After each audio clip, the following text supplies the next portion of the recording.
ये जो 5 सबसेक्शंस में अमेंडमेंट आए हैं वो टाइम लिमिट और मैनर दोनों से रिलेटेड जो है अमेंडमेंट आए हैं कि गवर्नमेंट जो है रूल्स में टाइम लिमिट प्रिस्क्राइब करेगी और मैनर भी प्रिस्क्राइब करेगी, और जो रिमेनिंग जो 3 सबसेक्शंस हैं, सबसेक्शन 1, 2 एंड 8 में टाइम लिमिट जो है वो रूल के अंतर्गत आपको प्रिस्क्राइब करेगी। यही अमेंडमेंट है। स्वागत है आपका यूबीएसपी के यूट्यूब चैनल में। दोस्तों आज हम लोग बात करेंगे नोटिफिकेशन नंबर 43 2020 जो कि आया है 16 मई 2020 को, राइट। और इससे रिलेटेड अपने बात करेंगे सेक्शन 128 ऑफ फिनेंस एक्ट 2020 और इससे related section 140 of CGST act 2017।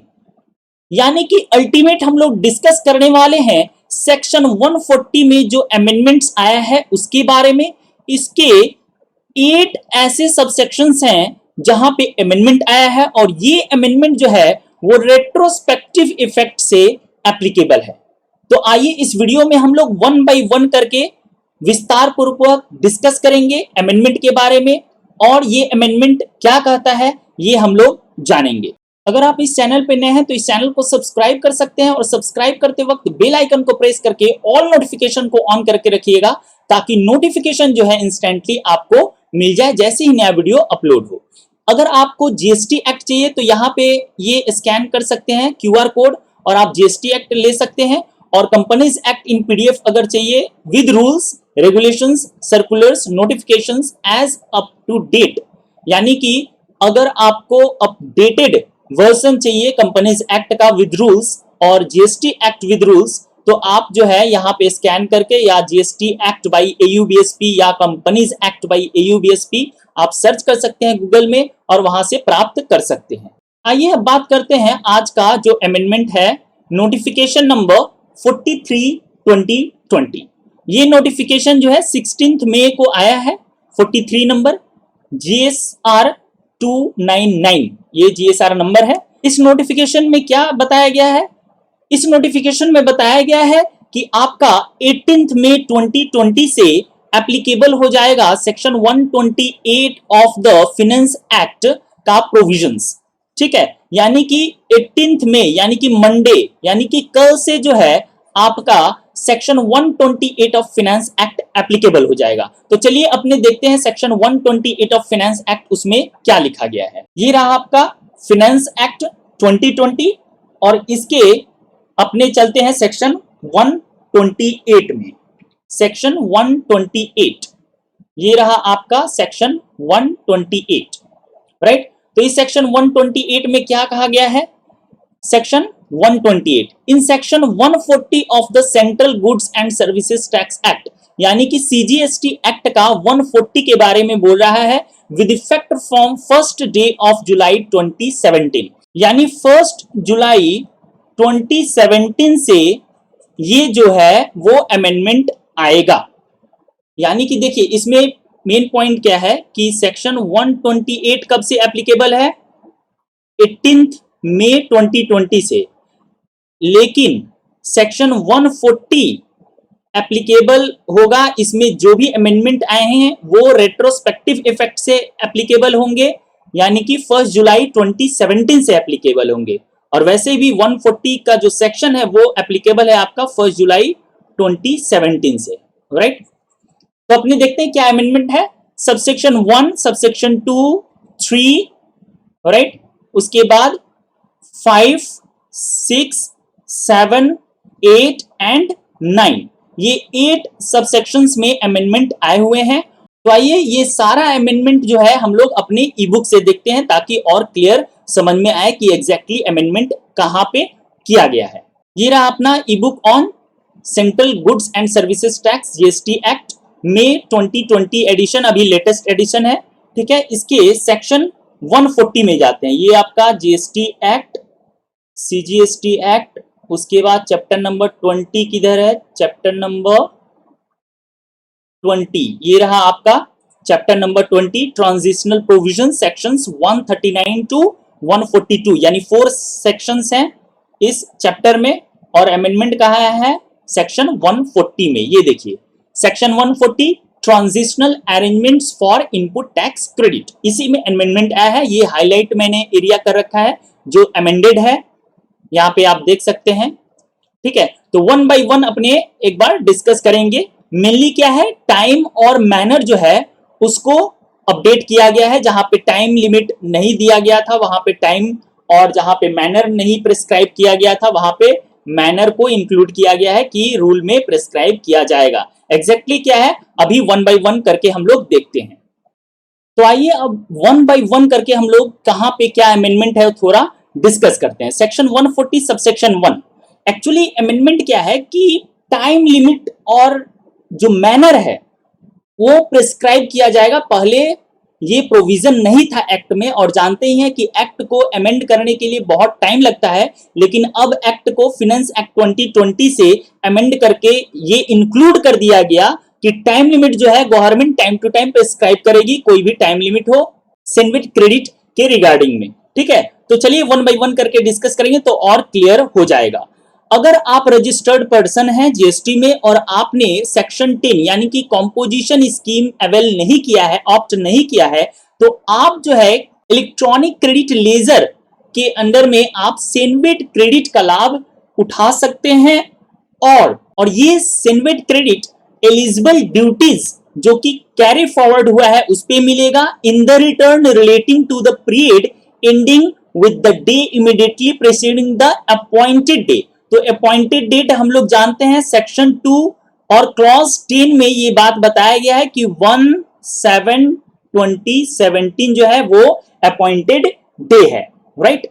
यानी कि जिस डेट से ये एक्ट सीजीएसटी एक्ट एप्लीकेबल हुआ, furnished by him under the existing law.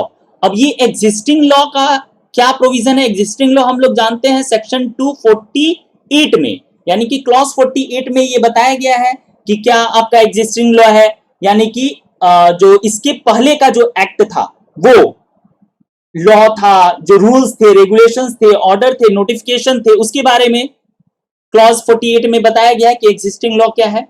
With in यानी कि जीएसटी आने के पहले का law, right, within such time ये इंक्लूड किया गया है in and in such manner as may be prescribe. तो रूल में प्रिस्क्राइब किया जाएगा। तो पहले क्या था अमेंडमेंट के पहले कि मैनर को प्रिस्क्राइब किया जाएगा रूल पे, ठीक है, कि कब आप कैसे आपको ये सेनवेट क्रेडिट मिलेगा इलेक्ट्रॉनिक क्रेडिट लेजर के थ्रू।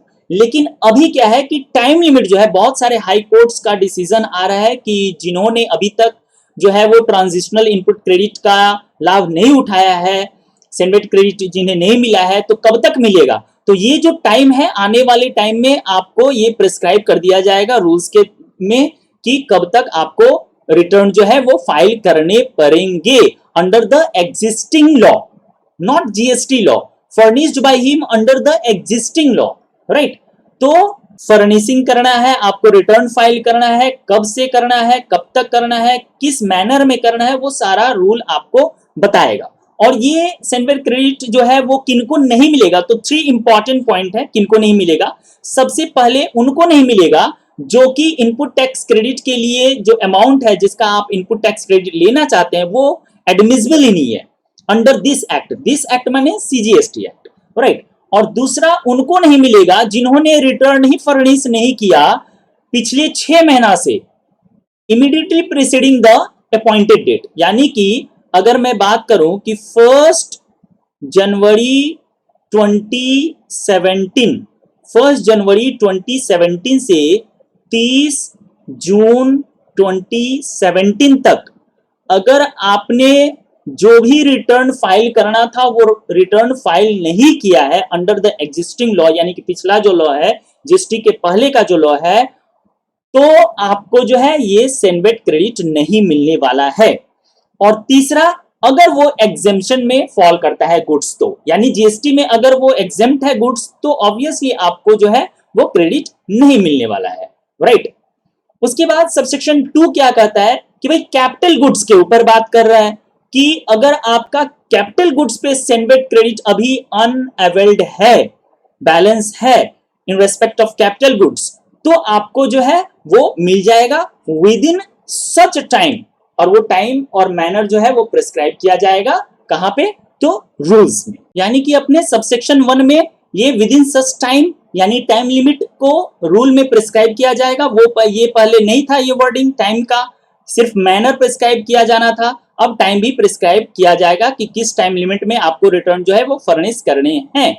उसके बाद अपना अमेंडमेंट जो है वो आया है सेक्शन 140 सबसेक्शन 3 में, जहां पे बताया गया है कि goods held in stock on the appointed date, यानी कि जिस डेट में, यानी कि 1 जुलाई 2017 में जो भी आपका स्टॉक है, कौन सा स्टॉक भाई, अगर आप रजिस्टर्ड होने के लिए लायबल ही नहीं थे पिछले लॉ में, या फिर आपने मैन्युफैक्चरर थे, ऐसा गुड्स का मैन्युफैक्चरर जो कि गुड्स एग्जेम्प्टेड था, या फिर वो सर्विस एग्जेम्प्ट था, या फिर आप वर्क्स कॉन्ट्रैक्ट से रिलेट करते थे, या आप नोटिफिकेशन नंबर 26 2012 से आप सर्विस प्रोवाइड कर रहे थे 20 जून 12, और या आप फर्स्ट स्टेट डीलर थे या फिर सेकंड स्टेट डीलर थे, या एज ए रजिस्टर्ड इंपोर्टर थे या डिपोर्ट मैन्युफैक्चरर, राइट। तो सारे के सारे जो आप इस कैटेगरी में फॉल करते हैं और आपका अभी फिनिश्ड गुड्स और सेमी फिनिश्ड गुड्स का स्टॉक अभी पड़ा हुआ है, तो उसका भी जो है वो आपको क्रेडिट मिल जाएगा, और वो टाइम लिमिट जो है और मैनर जो है वो प्रिस्क्राइब किया जाएगा रूल्स में। तो भाई इससे तो ये बात अभी तक क्या क्लियर हो जाएगा, अभी तक अपने क्या समझ में आ गया, ये तो बात क्लियर हो गया, ये आपका एग्जिस्टिंग लॉ है, राइट। और अभी आपका जीएसटी लॉ है, राइट। तो एग्जिस्टिंग लॉ में अगर आपने परचेज किया है और जीएसटी लॉ में आपने सेल कर रहे हैं, यानी कि 1 जुलाई के पहले आपने परचेज किया था, मैन्युफैक्चरिंग किया था, और अभी आप जीएसटी लॉ यानी कि 1 जुलाई 2017 में या उसके बाद 1 जुलाई 2017 या उसके बाद जो है अपना गुड्स जो है वो सेल कर रहे हैं, तो आपको इनपुट टैक्स क्रेडिट मिलेगा।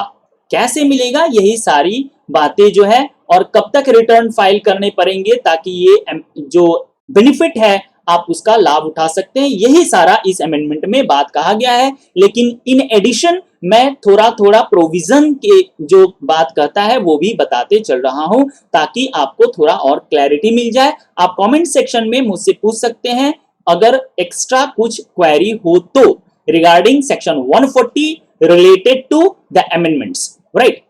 तो सेक्शन 140 सबसेक्शन 5 क्या बोल रहा है कि registered person shall be entitled to take in his electronic credit ledger credit of eligible duties and taxes in respect of inputs or input services received on or after the appointed date, यानी 1 जुलाई 2017 या उसके बाद, but the duty or tax in respect of which has been paid by the supplier under the existing law, right। यानी कि आप entitled होगे, लेकिन supplier जो है एग्जिस्टिंग लॉ यानी पिछले लॉ में आपका जो है वो ड्यूटी पेमेंट किया था, तो कब पेमेंट किया था उसका लिमिट, ठीक है, वो प्रिस्क्राइब किया जाएगा, अमेंडमेंट में आ गया। और मैनर भी प्रिस्क्राइब किया जाएगा कि आपका जो सप्लायर है वो सप्लायर जो है वो आपका जो ड्यूटी है वो टैक्स है वो पेमेंट किया था, तो कब तक, वो टाइम लिमिट जो है वो प्रिस्क्राइब किया जाएगा, subject to the conditions that the invoice or any other duty or tax paying document of the same was recorded in the books of account of such person within period of 30 days from the appointed date, right। तो आपको वो document proof जो है वो रखना पड़ेगा कि आपने जो है वो ड्यूटी पेमेंट किया है, टैक्स पेमेंट किया है, ठीक। उसी प्रकार सेक्शन 140 सबसेक्शन 6 में अमेंडमेंट आया है, a registered person who was either paying tax at a fixed rate or paying a fixed amount in lieu of tax payable under the existing law shall be entitled to take in his electronic cash ledger। अपने either payment किया है fixed rate पे या फिर इन lieu of tax जो है, जो amount एक फिक्स आपने पेमेंट किया है, तो आप भी एलिजिबल क्या होगे, तो आप भी जो है वो इनपुट टैक्स क्रेडिट का लाभ उठा सकते हैं in respect of finished goods और सेमी फिनिश्ड गुड्स, अगर आपका स्टॉक इन हेल्ड है, राइट, अपॉइंटेड डे को, यानी कि 1 जुलाई को, with in such time and such manner as may be prescribed subject to the following conditions. Right? ठीक उसी प्रकार आपका सबसेक्शन 7 और सबसेक्शन 8 और सबसेक्शन 9 आप लोग पढ़ लीजिएगा, ई बुक अगर है तो पूरा क्लियर है। मेनली अमेंडमेंट किस रिगार्डिंग में था? मेनली रिगार्डिंग था कि आपका जो टाइम लिमिट है और जो मैनर है, यानी कि अगर मैं बात करूं कि कहां पे टाइम लिमिट का बात कहा गया है और कहां पे मैनर का भी पहले बात किया गया था, अभी मतलब नहीं किया गया था, अब किया गया है। तो मेनली अगर अपने देखें कि कहां पे क्या अमेंडमेंट आया है, तो अपने यहां पे डिस्कस करें तो सेक्शन 140 सबसेक्शन 1 सबसेक्शन 2 एंड आपका सबसेक्शन 8, राइट। इसमें टाइम लिमिट जो है वो नहीं इंक्लूड किया गया था कि कब से रिटर्न जो है वो फाइल करना है या किस टाइम पीरियड में आपको टैक्स पेमेंट करना है या नहीं करना है, तो वो टाइम लिमिट जो है वो प्रिस्क्राइब कर दिया गया है। उसके बाद जो सेक्शन 140 का रिमेनिंग अमेंडमेंट है, यानी कि सबसेक्शन 3 और 4 में तो कोई है नहीं, सबसेक्शन 5 से लेकर आपका 6 और 7, ठीक है, और उसके बाद आपका जो लास्ट है वो है 9। ये जो 5 सबसेक्शंस में अमेंडमेंट आए हैं वो टाइम लिमिट और मैनर दोनों से रिलेटेड जो है अमेंडमेंट आए हैं कि गवर्नमेंट जो है रूल्स में टाइम लिमिट प्रिस्क्राइब करेगी और मैनर भी प्रिस्क्राइब करेगी, और जो रिमेनिंग जो 3 सबसेक्शंस हैं, सबसेक्शन 1, 2 एंड 8 में टाइम लिमिट जो है वो रूल के अंतर्गत आपको प्रिस्क्राइब करेगी। यही अमेंडमेंट है। तो इसी प्रकार का latest updated news regularly free of cost पाने के लिए अगर आप इस चैनल पे नए हैं तो इस चैनल को सब्सक्राइब करके रखिए। सब्सक्राइब करते वक्त बेल आइकन को प्रेस करके ऑल नोटिफिकेशन को ऑन करके रखिएगा ताकि इंस्टेंटली आपको नोटिफिकेशन मिल जाए जैसे ही नया वीडियो अपलोड हो। तो आज के लिए बस इतना ही, धन्यवाद।